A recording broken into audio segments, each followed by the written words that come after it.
With Mike Babcock, the head coach of the Toronto Maple Leafs, on Hockey Central and Sportsnet with Darren Millard, Nick Kiprios, and Doug McLean. So I have a bone to pick with you. You promised pain, Mike. You promised pain. Did you not watch the first period last night? Oh, well, that was pain. That's true. Yeah, we did the game. It was pain. But and I watched. The first period last night was, what's interesting? It's 41 games in, so you're halfway through. You think things are going not bad for you, and you're not prepared to play last night at the start of the game. And so, at the end of the game, and you've had all these chances and all these shots and all that, and you can say, hey, catch-up hockey is losing hockey. When you don't get ready on time, and you don't prepare, and you don't come out with energy and dictate the play, you go home a loser 85% of the time. And so last night for me was real disappointing. We haven't had to experience a whole bunch of that since October. And so to me, last night was a disappointment. I just want to ask you, Mike, to play off of those comments when you said that if you don't think that there's pain coming, there's pain coming. That was like 7 months ago. Looking back on it, right comments to make at the right time. Did it set the table that you were looking for with those comments, or you sit there and go, maybe a little too transparent? No, I don't even think about it, to be honest with you.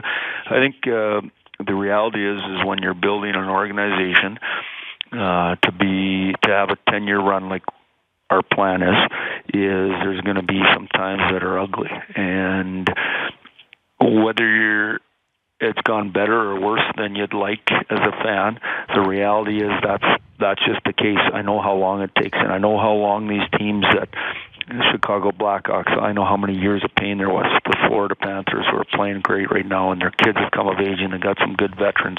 I know how long it took.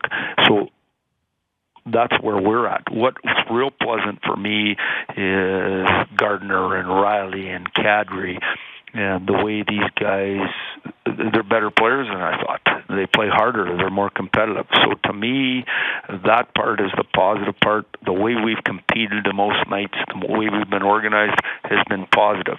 We still have tons of work to do. You need game breakers to win in the end, and you need lots of depth, and we're not there yet.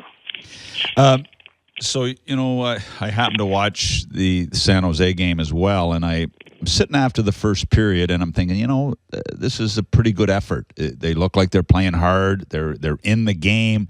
And then there was just bits of breakdowns, and it wasn't, to me, really a 7-0 game. You know what I mean? It was sort of a funny way it was happening. But along that vein, what you're talking about, Mike, you're looking for some core guys that can be around a long time. Out of the 23-man roster, is there a number? Is it 5? Is it 7 guys that you project that have a future here? Or is it too early? What I'd say to you is I just mentioned 3 guys. Right. Guys that have been real good pros this year that have really helped. So there's a number of parts to it. There's the drafting and the developing. The Marlies are running away with things with lots of kids. We got some good players. We need more. But who's going to help them be pros? So you need the guys that set the tone. And not only do they need to be good players, they need to be good men. So when I look at Leo, I think of myself, a guy who does it every day. When I look at Hunwick, does it every day. Poley does it every day. Dion's been fantastic. So there's 4 guys that have set the tone for us. Now, depending on their age, though, are they the age that they can grow with our group, or not even grow with our group, or help our group grow? So you look at that. Then who is competitive enough and wants to be a good enough pro and has enough talent to be and at the right age to be with your group? So I think that's all part of the process. And then the other thing about it is what can you do free agents-wise? What can you do at the trade deadline? What can you do in the draft? And my job, even though I'm aware of all those things, my job is to get our team prepared to play. I didn't do my job yesterday. So I got to do my job today so that we're ready to go tomorrow. So that's my focus, and Lou and Shanny and Kyle Dubas and Mark Hunter are more on the other side. Do we talk every day? Absolutely. But there's lots of work to be done, and it's just going to take baby steps and one step at a time. Mike, you weren't around to finish last season, but the sense was that a lot of these guys and some of the guys that you just mentioned in Kadri and Gardiner, they weren't feeling very good about themselves. Was the challenges as much technically on the ice as they were off the ice, and helping them restore, I don't know if the right word, self-esteem? Is that fair? Well, I think self-esteem, confidence, whatever you want to call it. I think it's the same for you, Kipper. When you're doing your job and you're doing a good job, and you know you're doing a good job, you feel good about yourself. When things aren't going very good and people are beating on you and the ratings aren't very good, you don't feel as good. That's just the reality of the situation. So it's the same in our business here. I think what we've done here, and I wouldn't say today necessarily, but there's been a good feeling in our room. The guys have had tons of fun. They've worked hard. They've been accountable. They've been, I think, excellent. And so we've been able to, and I don't want to say maximize the group, but we've done pretty good with the group. Now we're here. Last night was a setback. We got to fix it. We got to get back on track, and you got to keep the momentum going. But I've found the community to be very supportive. We talked today about that in our room.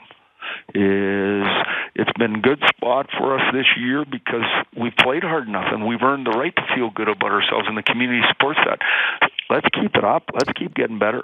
You and Detroit were fortunate to have a number one centerman, a number one defenseman, maybe one of the greatest of all time, and maybe a number one goalie at times. I look here and you say, okay, is there a number one centerman in the pipeline?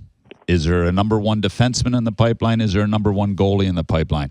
I guess the first question would be, can Rielly be a number one defenseman, or is he maybe a real good 2-3? Well, he's a real good 2 for sure. Yeah. Is he a 1? We're gonna watch together and figure it out. I really like him. I think he's got huge upside. I love how he can get the puck to the net. I love how conscientious he's becoming defensively. He does a good job. He plays against the best people. We haven't played him on the power play on purpose. We will play him on the power play. I think he has a chance to be real good. I think Gardner's a real good 2-pair guy and getting better each and every day. More confidence, goes back for the puck better, stronger. So he's good. I think Naz has done a real nice job.